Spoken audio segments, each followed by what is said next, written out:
In the shadow of a city that measures a soul's worth in coin, there existed a man who lit lamps not with gas, but with grace. He waged a war not with swords, but with silence. And tonight, his final, flickering light threatens to plunge the entire metropolis into a darkness from which it may never emerge. This is not merely his story. It is the confession of a world that forgot how to see, and the one man who refused to look away. The Oath of the Last Lamplighter, written by Second Hogo. A social drama in 3 acts. Act 1. The flickering light of a dying trade. The metropolis, a leviathan of ambition and grime, stretched its cobbled arteries toward a horizon perpetually stained with the soot of its own progress. In its heart, where the grandeur of aged stone yielded to the encroaching tyranny of iron and steel, there existed a world within a world, a labyrinth of forgotten lanes known as the Haven. And in the Haven, as he had for 47 years, lived Philemon, the last lamplighter. He was a man carved from the very essence of his duty. His spine curved like a shepherd's crook from a lifetime of dazing upward, his face a leathery map of winters endured, his hands gnarled roots that knew the precise temperament of every wick and globe. Each evening, as the sun bled into the smog, Philemon would embark on his sacred pilgrimage. His long pole would find its mark, and a soft hiss-pop would punctuate the twilight, birthing a sphere of warm, golden light against the encroaching purple gloom. To the financiers and industrialists scurrying home to their illuminated mansions, these gas lamps were relics, pathetic fireflies against the blinding electrical sun that now adorned the grand boulevards. But to the residents of the Haven, the washerwomen, the starveling poets, the old pensioners coughing dust from their lungs, these were not mere lights, they were sentinels, they were promises, they were the defiant proof that in this rushing century some things of the heart still held value.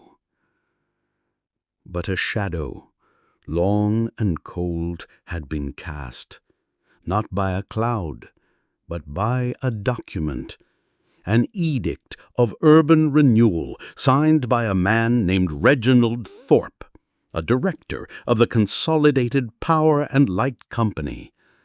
The Haven was to be demolished, its crooked charm erased to make way for a straight, efficient, electrically lit thoroughfare to serve Thorpe's new factory. Philemon's lamps and the world they illuminated were scheduled for extinction. Act 2. The Anatomy of a Shadow. The news arrived not with a shout, but with the quiet, bureaucratic finality of a notice nailed to a door. It spoke of progress, of the greater good, of the inexorable march of time. To Thorpe, a man who measured existence in kilowatts and profit margins, the Haven was a blight, a nest of inefficiency. His vision was of a city of stark, clean lines, a machine where human sentiment was a superfluous cog. In the Haven, however, the notice was a declaration of war upon the soul. Panic, a cold vapor, seeped under every threshold. But it was Philemon, the quiet guardian, around whom this despair coalesced. He who had brought them light would now have to lead them through their darkest hour. A plan was conceived, not of violence, but of profound and poetic resistance. It was a plan born from the very nature of his craft. That very night, as Thorpe's surveyors arrived with their cold measuring instruments, they were met not with angry mobs, but with silence and darkness, for the lamps of the haven remained unlit. Philemon had withheld his flame. The ancient lanes were plunged into abysmal blackness, deeper and more absolute than any the modern electric light would ever know. From within the shuttered windows, a single candle flickered to life, then another, and another. Soon, the entirety of the haven was illuminated not by the sterile, singular glare of progress, but by 1,000 tiny, trembling points of fire. It was a constellation fallen to earth, a silent, breathtaking testament to individual will. Thorpe, observing from his carriage at the periphery, felt a stir of something unfamiliar. Not anger, but a disquieting awe. He saw not a slum, but a community. Not inefficiency, but a different kind of order. One built on mutual need rather than impersonal command. The brilliant, calculated geometry of his own mind was for the first time challenged by the beautiful, chaotic mosaic of theirs. Act 3. The Illuminated Heart. The standoff lasted 3 nights. For 3 nights, the haven glowed with its fragile, defiant galaxy of candles and oil lamps.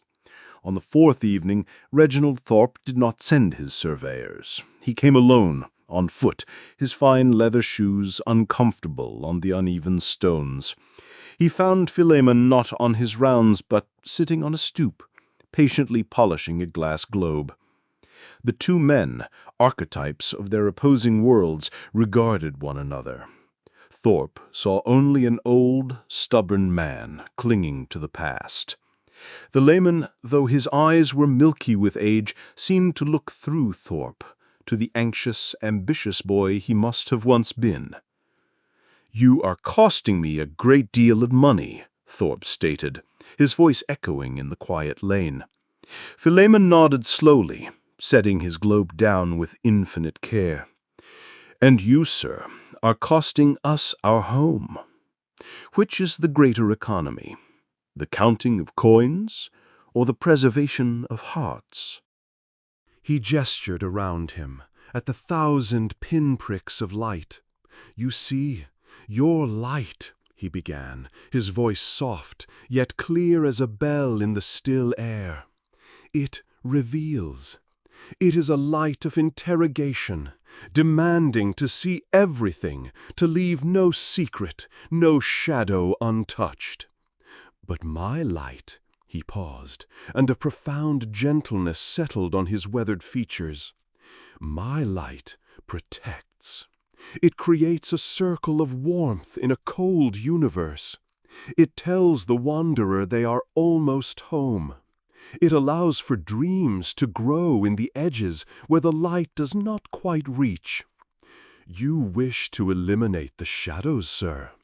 But I ask you, what is a man without his shadows? What is a life without a gentle corner in which to rest?" Thorpe stood silent.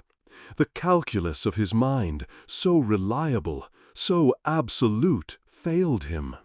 He had no formula to counter this simple, devastating truth.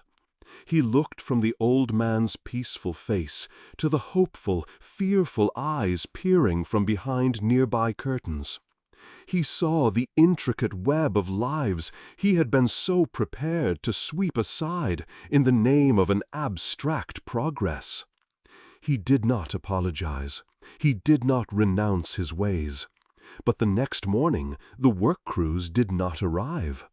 Instead, a revised plan was submitted to the city council. The thoroughfare would be rerouted, ever so slightly, to skirt the edge of the haven. And it was quietly mandated that the position of lamplighter for the district of Haven would be maintained in perpetuity, its cost absorbed as a line item into the vast budget of the Consolidated Power and Light Company, a small, enduring tithe paid by the future to the past. And so, each evening, the golden, protective light still falls upon the old stones. Philemon is gone now, his oath passed to another. But the people know that the battle was not won by barricades, but by a single, profound idea. That the measure of a civilization is not found in the blinding wattage of its brightest avenues, but in the gentle, unwavering glow it permits in its smallest, darkest alleys. For it is there that the human spirit, tender and enduring, finds its way.